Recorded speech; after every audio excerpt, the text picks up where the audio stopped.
अस्सलाम वालेकुम, नमस्कार, सत श्री अकाल एंड गुड इवनिंग। मैं हूँ आरज़ू काज़मी और आप देख रहे हैं पॉइंट ऑफ व्यू। हमें जी आज जॉइन किया है एम्बेसडर अशोक सज्जनहार ने और सर कई जगह पे कई मुल्कों में जो है वो एज एम्बेसडर भी रह चुके हैं। तो हम उनसे आज थोड़ा सा समझने की कोशिश करेंगे कि आखिर पाकिस्तान की फॉरेन पॉलिसी में कमजोरी कहाँ आ रही है। क्या हमारे जो एम्बेसडर्स हैं डिफरेंट कंट्रीज में क्या वो सही काम नहीं कर रहे, और उसके अलावा इंडिया की जो फॉरेन पॉलिसी आजकल सभी तारीफ कर रहे हैं, तो उससे हम क्या कुछ सीख सकते हैं। और इंडिया की फॉरेन पॉलिसी आजकल अफगानिस्तान और ईरान के साथ खास तौर पे कैसी चल रही है, ये हम बहुत देख रहे हैं कि बार बार बात की जा रही है दोनों कंट्रीज के साथ। तो इतना ज्यादा मैनेज करके और बैलेंस करके जो है इंडिया की जो फॉरेन पॉलिसी है वो किस तरह से आगे बढ़ रही है, क्योंकि पाकिस्तान की बहुत कमजोर है इस वक्त और हमें बहुत कुछ सीखने की जरूरत है। Thank you so much sir कि आज आपने ज्वाइन किया। Thank you. Always a pleasure. Thank you. Thank you. So sir आपको क्या लग रहा है, सबसे पहले अगर हम बात करें पाकिस्तान की, अगर हम स्टार्ट यहाँ से लें कि हमारी फॉरेन पॉलिसी अब तो सभी कह रहे हैं, जो मुल्क के अंदर लोग हैं वो भी कह रहे हैं कि बहुत खराब हो चुकी है। क्या लग रहा है आपको, क्या हमारे एम्बेसडर्स सही पैगामात नहीं पहुंचाते या मैसेजेस नहीं देते उन कंट्रीज में जहां पर हैं, या क्या वजह है कि हमारी फॉरेन पॉलिसी इतनी कमजोर है? सिर्फ इकोनॉमी ही एक रीजन नहीं हो सकता। ठीक है, इकोनॉमी हमारी वीक है, उसमें बहुत प्रॉब्लम्स है, लेकिन आप समझते हैं कि सिर्फ इकोनॉमी ही एक मेन रीजन है? देखिए आरजू, first of all thank you very much मुझे अपने शो में इनवाइट करने के लिए। It's always a pleasure for me. आपने जो ये प्रश्न पूछा है, जो इज इट क्या ये जो एम्बेसडर्स हैं पाकिस्तान के, तो मेरे विचार से ये बिकॉज जो एम्बेसडर्स हैं वो क्या होते हैं? They are the messengers. They have to take convey a certain message to the recipient countries. जिस भी देश में हैं उसमें आप अपना मैसेज ले जाते हो। तो ये कहना जो हर जगह वो एम्बेसडर्स ठीक नहीं काम कर रहे हैं, मेरे विचार से वो ठीक नहीं होगा। After all there should be some strength and some substance in the message itself. तो जब मैसेज ही ठीक नहीं है तो मैसेंजर क्या कर पाएगा? तो you know it is like criticising the messenger because your message is very weak. और आपने जो बोला है, आई थिंक उस हिसाब से अगर देखा जाए तो जो मैसेज पाकिस्तान कन्वे करने का प्रयास करता है उसी में खामी है। देखिए, ये कहा जाता है हमेशा that foreign policy is a reflection of the domestic strength of a particular country. जो देश जितना मजबूत है, जितना उसमें स्ट्रेंथ है, वही वो प्रोजेक्ट कर पाएगा बाहर के मुल्कों में। जब भी जहां भी उनके एम्बेसडर्स हैं, जहां आप अपनी फॉरेन पॉलिसी, अपनी डिप्लोमेसी को आगे लेकर जाना चाहते हैं, तो ये इसमें है। अगर आपका जो ओरिजिनल है which is your domestic situation, चाहे इकोनॉमी हो, चाहे स्टेबिलिटी हो, चाहे पीस हो, चाहे सिक्योरिटी हो, या और किसी प्रकार की आप जैसे पॉलिसीज, आप टेररिज्म के विरुद्ध क्या कर रहे हैं, आप टेररिज्म को बढ़ावा दे रहे हैं, आप किन देशों के साथ कैसे अपने संबंध ताल्लुकात रखते हैं, तो ये सब जो चीजें होती हैं इनको आपने बाहर रिफ्लेक्ट करना है, बाहर आपने भेजना है, अपनी इमेज आपने बनानी है। जब आपकी original he you know the situation is not very good, is not very positive, तो आप इमेज कौन सी अच्छी आप भेज पाएंगे? तो I think basically what Pakistan really in my view needs to do is अपने जो अंदरूनी हालात हैं। आपने इकोनॉमी के बारे में कहा, इकोनॉमी बिल्कुल आपने ठीक कहा, it's a very important element. किसी भी देश की आप सिक्योरिटी स्टेबिलिटी के बारे में अगर आप बात करें तो इकोनॉमी तो बहुत ही महत्वपूर्ण है, पर उसके अलावा भी आपका सोशल फैब्रिक क्या है। अब आप वहां पर पाकिस्तान में देख लीजिएगा, और आप तो ज़्यादा अच्छी तरह जानती हैं बनिस्बत उनके जो कि देश से बाहर रहते हैं, परंतु आप उसमें चाहे वो टीवी न्यूज़ हो, चाहे और वहाँ की से जो खबरें आ रही हैं, आप देखते हैं you know people are roaming around with Kalashnikovs, with you know ऐसी थ्रेटनिंग चीज़ें कही जा रही हैं। वहाँ पर जो कुछ भी आप अगर यूनाइटेड नेशन सिक्योरिटी काउंसिल के 1267 कमेटी में देखिए, जितने भी वहाँ पर टेररिस्ट उन्होंने इंटरनेशनली डेजिग्नेट किए हैं, उसमें more than 60-70% are from Pakistan, और जो ऑर्गेनाइजेशंस हैं वो भी पाकिस्तान से हैं।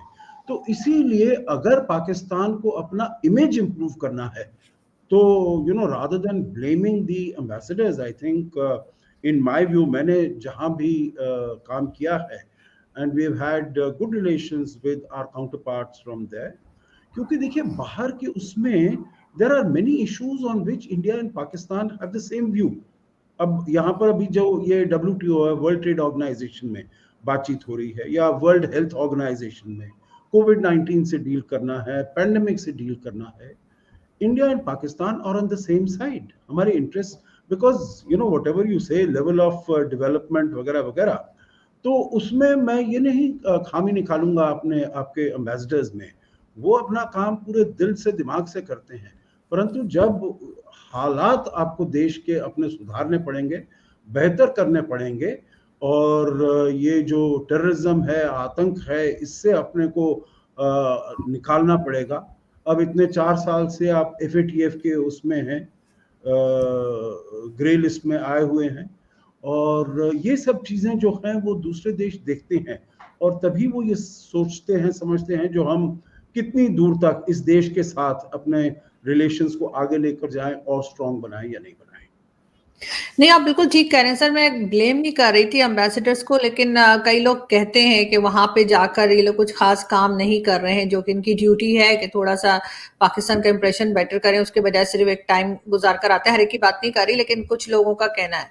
तो मैंने सोचा कि मैं आपसे पूछूं कि क्या इस तरह से बात हो सकती है, लेकिन देखिए साथ साथ individuals, sorry to interrupt, individuals में तो डिफरेंस हो ही सकता है। सो ये मैं नहीं कहूंगा, I will not give sort of clean chit to 100% of the people. वो हर उसमें फॉरेन सर्विस में हर जगह पर there will be individuals which are good, which are not so good, which are not very serious, परंतु मेरे विचार से अगर you have to hold them to the task, तो आपको जो उनको मैसेज दे रहे हैं, आप जो उनको कह रहे हैं, जो आप प्रमोट करिए, प्रोजेक्ट करिए, they should feel convinced about their own case. I can tell you, जब भारत के जो एम्बेसडर्स जाते हैं, दे आर फुल्ली कन्विंस्ड जो हम कह रहे हैं वो ठीक कह रहे हैं, which means that I can look you into your eye and I can tell you with all the confidence, and वही बात है जो अगर हम आंख में आंख मिलाकर आपको कुछ कहते हैं, जो ये बात हम सोचते हैं ऐसी है, आई think it has that impact. अगर किसी शख्स के दिल में, दिमाग में ये कॉन्फिडेंस ही नहीं है, ही हिमसेल्फ और she herself is not convinced जो हम कह रहे हैं वो ठीक है, तो दूसरे को क्या कन्विंस कर पाएंगे। So I think that is where the जहां पर कोई जो बदलाव लाने की आवश्यकता है वो वहां पर है, वो अपने देश में है, अपने देश की पॉलिसीज में है। वहां पर unfortunately Pakistan has been slipping up very badly, not now, काफी समय से। और इसीलिए जो पाकिस्तान की फॉरेन पॉलिसी, अब इमरान खान साहब भी कह रहे थे, देखिए भारत ने कैसे वहां से रूस से तेल भी ले रहा है, और अमेरिका को भी कह रहा है जो हम अपनी इंडिपेंडेंट फॉरेन पॉलिसी फॉलो करेंगे। इसीलिए because I think the world is also willing to listen, क्योंकि you have a certain credibility as far as your policies are concerned. लेकिन सर खैर, वो तो ये भी कहा गया है कि रिफाइनरीज ही नहीं है, अगर उनसे ऑयल ले भी लेता है तो बहुत से लोग ये भी बात कर रहे थे इंडिया से भी और पाकिस्तान से भी कि उन्होंने एकदम से ये बात कर दी, इमरान खान ने ये नहीं बताया कि फिर उसका करेंगे क्या, क्योंकि जब रिफाइनरीज ही नहीं है तो उसको किस तरह से इस्तेमाल के काबिल बनाया जाएगा, या पकौड़े बनाएंगे उससे, जो मुझे बड़े पसंद है। लेकिन सर साथ साथ इमरान खान ने तारीफ की इंडिया की फॉरेन पॉलिसी की जाते जाते। तो आप क्या कहेंगे कि जैसे अफगानिस्तान और ईरान के साथ आजकल के बहुत अच्छे एक लग रहे की कोशिश की जा रही है, तो आप किस तरह देखते हैं इन दोनों कंट्रीज के साथ इंडिया की फॉरेन पॉलिसी को? देखिए जहाँ तक अफगानिस्तान का है, ये इसको तो हम हमेशा अपना we regard it as a part of our extended neighbourhood. जैसे ये यहाँ पर है, मध्य एशिया के देश हैं, सेंट्रल एशिया के देश हैं, तो ये सब हमारा अभी एक्सटेंडेड नेबरहुड है। और जो अफगानिस्तान के जो लोग हैं, पीपल ऑफ अफगानिस्तान, उनके साथ तो हमारा बहुत ही पुराना रिश्ता है। It is historical, it is civilisational, it is cultural, बहुत ही ज़माने का है। यहाँ पर आरजू आपको भी पता होगा, जैसे काबुली वाला, काबुली वाला person who comes from Kabul, और कैसे यहाँ पर ये गुरुदेव रविंद्रनाथ टैगोर की एक इट्स अ शॉर्ट स्टोरी, और how much that has touched the hearts and minds of people. तो as far as people of Afghanistan are concerned, उनके लिए तो भारत के हर शख्स के दिल में, and of course as far as leadership is concern, उनके दिल में बहुत जगह है, और उनके साथ उनको कैसे फायदा पहुंचाया जाए। तो इसीलिए आप देखिए पिछले 20 साल में, 2001 से लेकर 2021 तक 20 साल में भारत ने करीब $3 बिलियन वहां पर इन्वेस्ट किया था। And it was not like a commercial investment, जो हमने वहां पर इन्वेस्ट किया है हमको इसका रिटर्न 8% मिलेगा, 10% मिलेगा, 12% मिलेगा। It is basically to have to provide a better standard of living as far as the people of Afghanistan are concerned. इसीलिए why do you think Arzu that Taliban is so very keen जो भारत वहां पर फिर से वापस आए, वहां पर फिर से अपनी एम्बेसी खोले। आपको याद होगा 15 अगस्त को पिछले साल जब तालिबान वहां पर आया था, 17 अगस्त को हमारे जो भी इंडिया बेस्ड पर्सनल थे सब वहां से निकलकर वापस भारत हिंदुस्तान आ गए थे, और तब से तालिबान कह रहा है जो आप अपनी एम्बेसी वापस लेकर आइए। हालांकि there have been all these India has been standing one of the very staunchest opponents to the policies of the Taliban, जैसे वो अपने देश में कर रहे हैं, माइनॉरिटीज को ट्रीट कर रहे हैं, विमेन को ट्रीट कर रहे हैं, गर्ल्स को ट्रीट कर रहे हैं। हालांकि उन्होंने दोहा में कितनी सारी कमिटमेंट्स दी थी, आपको याद ही है ये वाला, that Taliban 2.0 is not the same as Taliban 1.0, हम वहां पर चेंज करेंगे, इंक्लूसिव गवर्नमेंट लेकर आएंगे, वगैरह वगैरह। पर आप देख रहे हैं जो उन्होंने बिल्कुल कुछ इसके ऊपर नहीं किया है, और इसमें भारत बिल्कुल उनके विरुद्ध खड़ा है, उनके अगेंस्ट खड़ा है। आपको याद होगा जब पिछले साल India was the chair of the UN security council, तो तब वहां पर 30 अगस्त पिछले साल हमने एक जो रेजोल्यूशन थी यूएनएससी की 2593, उसमें हमने सभी कुछ ये इंक्लूड किया था, what is it that the international community demands of the Taliban regime there, जो उनको क्या करना चाहिए। और I think that has become a template of the requirement of the global community, of the international community, जो तालिबान को क्या वहां पर चीजें बदलाव करनी चाहिए। पर ये सब जो है हमारा संबंध है वहां की गवर्नमेंट के साथ, उनके जो लोग हैं उनके लिए of course we are very ready to help, very willing to help.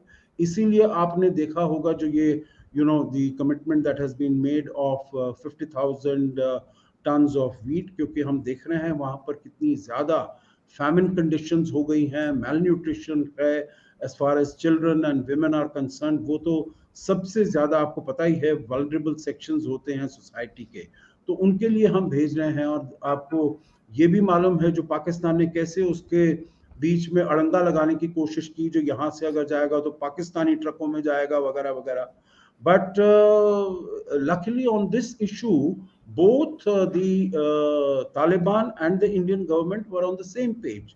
तो इसीलिए जो तालिबान ने भी पाकिस्तान के ऊपर दबाव डाला, तो इससे अफगान ट्रक्स में वहां पर गए, एंड देयर वाज appropriate वहां पर साइनेज था that this is help that is coming from India, और वहाँ पर through the WFP World Food Program वहाँ पर वो डिस्ट्रीब्यूट किया जा रहा है।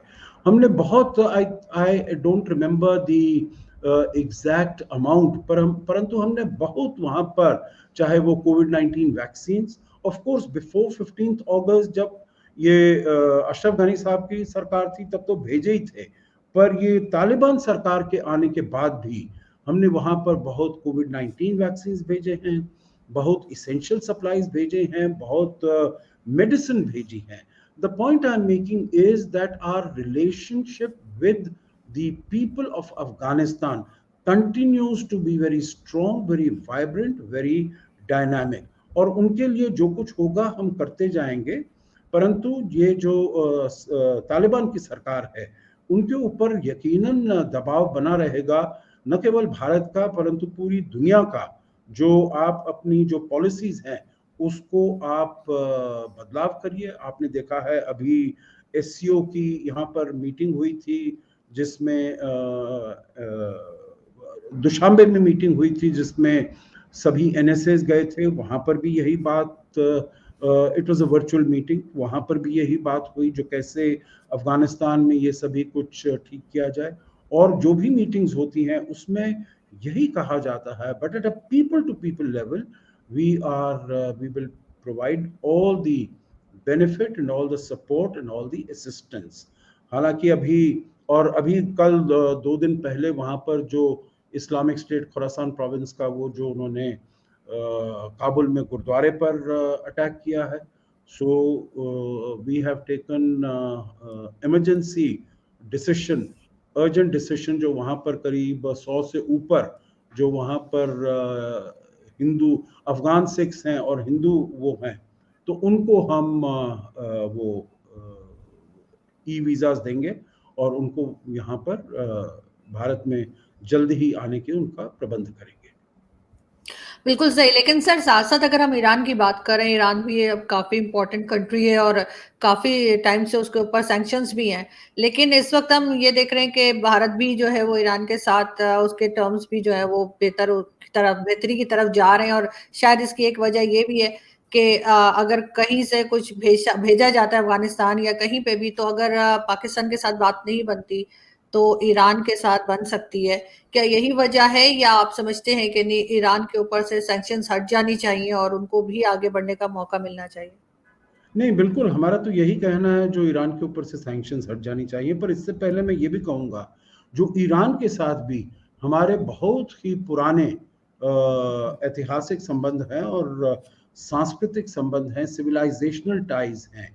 क्योंकि आप कुछ कुछ भी देखिए, चाहे whether it is culture, it is art, it is music, it is architecture, आप कुछ भी देखिए, तो उसमें ईरान और हिंदुस्तान का संबंध तो बहुत ही पुराना है। और relationship really goes back several centuries. तो इसीलिए उनके साथ भी हमारे जो रिश्ते हैं बहुत ही डायनामिक हैं, बहुत ही वाइब्रेंट हैं और बहुत ही स्ट्रांग हैं।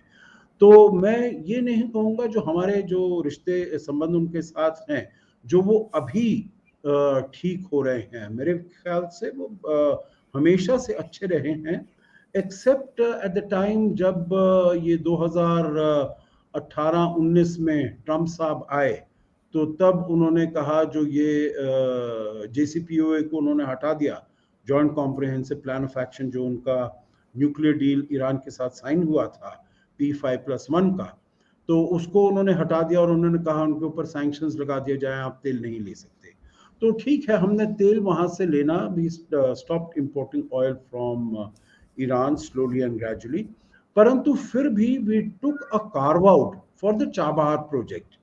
चाबहार जिसको हम बना रहे हैं, कंस्ट्रक्ट कर रहे हैं, वहाँ पर मेरे विचार से शहीद बहिश्ती सी पोर्ट का, वहाँ पर हमने काफ़ी उसमें जेट्टीज बना दी हैं। उसकी जो हैंडलिंग कैपेसिटी है, from about 8.5 million tons to 83 million tons हमने उसको कर दिया है।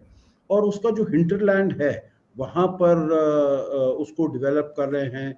वहाँ से एक रेलवे लाइन को ले जाना है, चाबहार से लेकर ऊपर अफगानिस्तान, जो जरान दिलाराम रोड एक हमने भारत ने बनाया है वहाँ पर अफगानिस्तान में, just to complete on Afghanistan, हमने करीब 4, in addition to many other projects, 4-5 वहाँ पर बड़े मेजर इंफ्रास्ट्रक्चर प्रोजेक्ट्स बनाए हैं।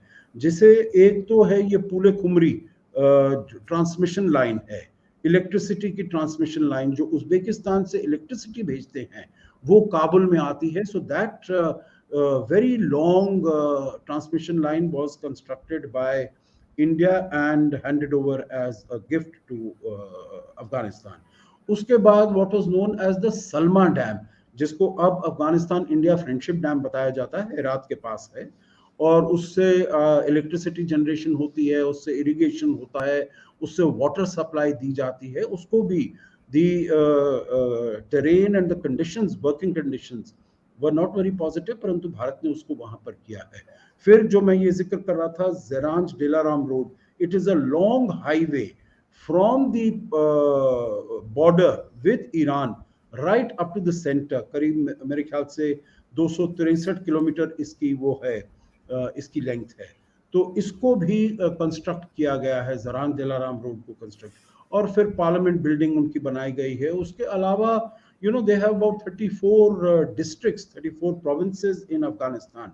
हर एक प्रोविंस में what is known as a high impact community development project, वहां पर स्कूल बने हैं, हॉस्पिटल्स बने हैं, सभी कुछ वहां पर भारत ने बनाने का वहां पर ना कोशिश की है।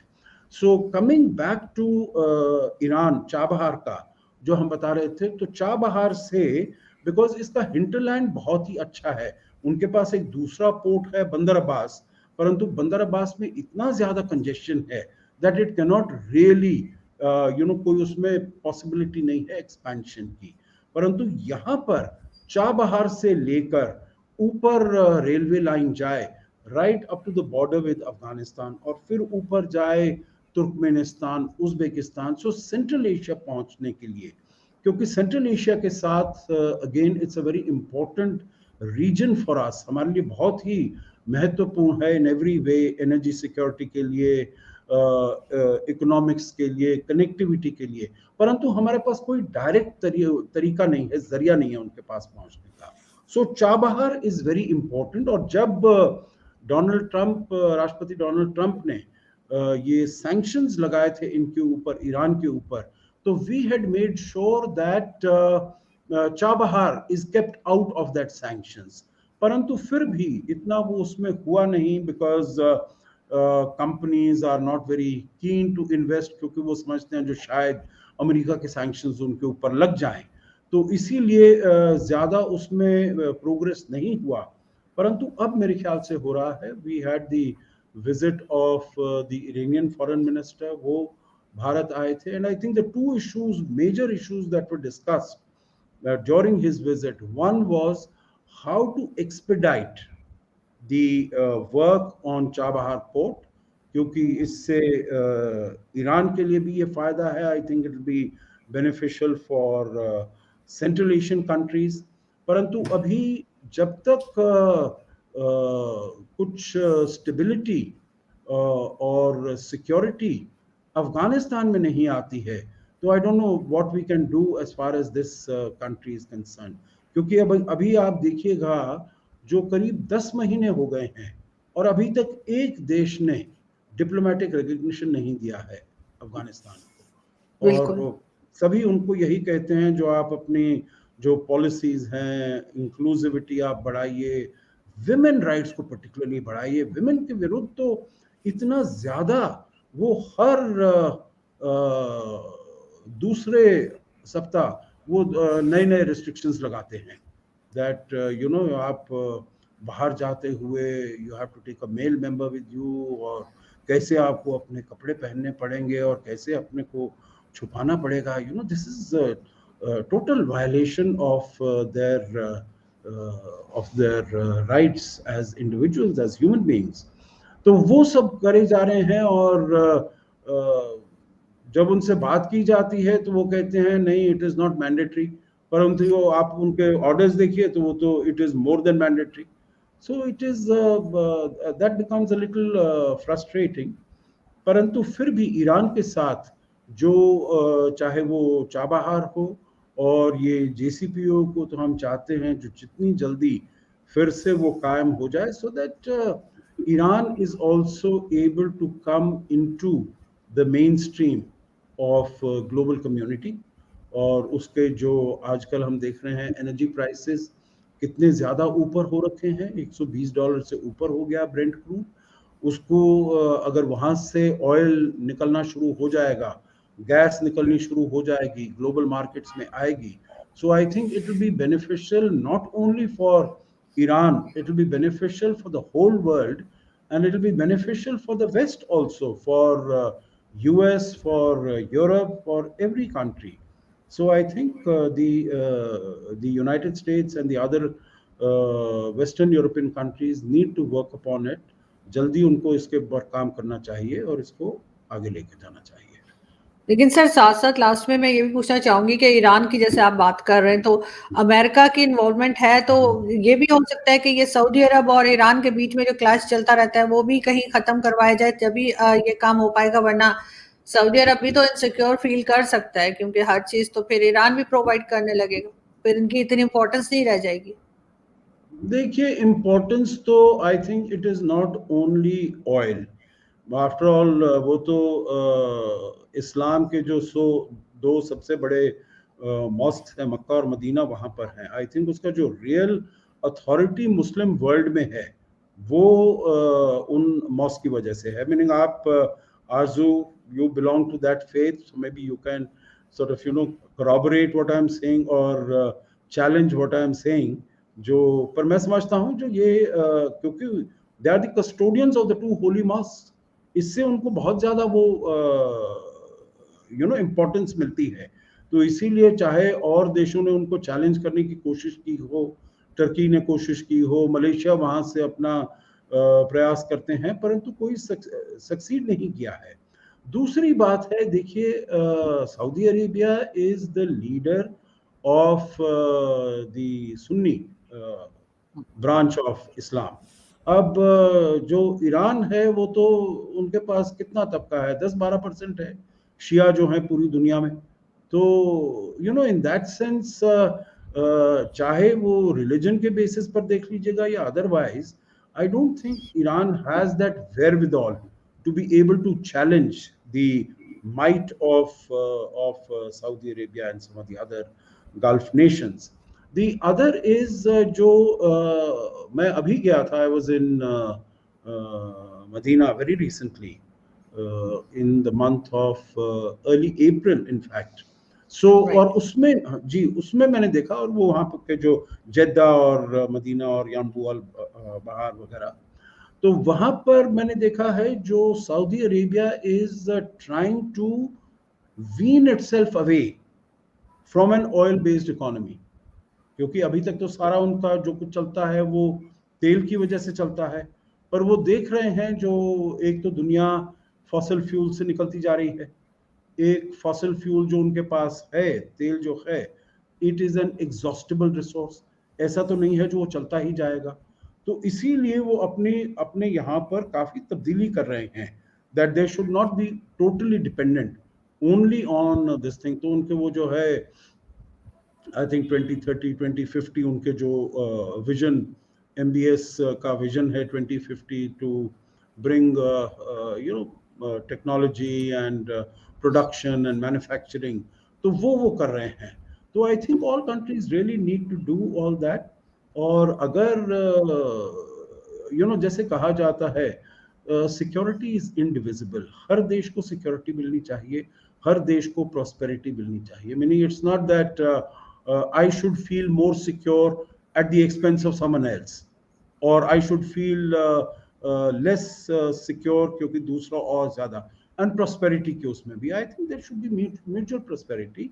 and also demand for oil, अगर oil बाहर आता है ईरान का, Iran has always been an exporter of oil, so I don't think it is going to have a very adverse impact on the economic condition as far as Saudi Arabia is concerned। because देखिए जो real balanced cost price of Brent crude or oil should be in the range of $60-70, और अभी हम देख रहे हैं $120 क्या है, which means that we need to pump much more oil into the global market for the prices to come down। क्योंकि इसका अगर आप देखेंगे, if the price of oil is so high, that means economies हैं वो उनकी productivity इतनी अच्छी नहीं हो पाएगी, और अगर उनकी प्रोडक्टिविटी इतनी अच्छी नहीं है, that means their need and demand for oil will also come down considerably। so there has to be a balance between the quantity that you put into the international market and the price at which it is available। और उसमें अगर Iran का production international market में आता है, I think it will be to the benefit of every country concerned। नहीं, आप बिल्कुल ठीक कह रहे हैं सर, बल्कि सऊदी अरब के क्राउन प्रिंस ने तो ये भी कहा है कि वो नेक्स्ट 5 इयर्स में यूरोप बना देंगे सऊदी अरब को। हम्म, हमें हम्म, उन्होंने रिलीजन के पीछे लगा दिया है और खुद वो हम्म, यूरोप बनने जा रहे हैं, और यहाँ हम्म, पे जो है पाकिस्तान का उन्होंने बिल्कुल हशर-नशर कर दिया है। बिकॉज़ इफ यू रिमेंबर, तो भुट्टो साहब के ज़माने में और 60s में ये हाल नहीं था, 60s में या 50s में पाकिस्तान का, जो इस वक़्त है। और काफ़ी मॉडर्न उस वक़्त बताया जाता है कि काफ़ी मॉडर्न तरीके से रहा जाता था, लेकिन अब ऐसा नहीं है। तो आई विश कि अगर सऊदी अरब ऐसा कर रहा है कि यूरोप बन रहा है, तो फिर पाकिस्तान भी उसी तरफ जाए। Thank you so much sir कि आज आपने जॉइन किया। अपना बहुत ख्याल थैंक यू रखिएगा, वेरी जल्दी मच। फिर मिलेंगे। Thank you sir. जी, जल्दी मिलेंगे। Thank you.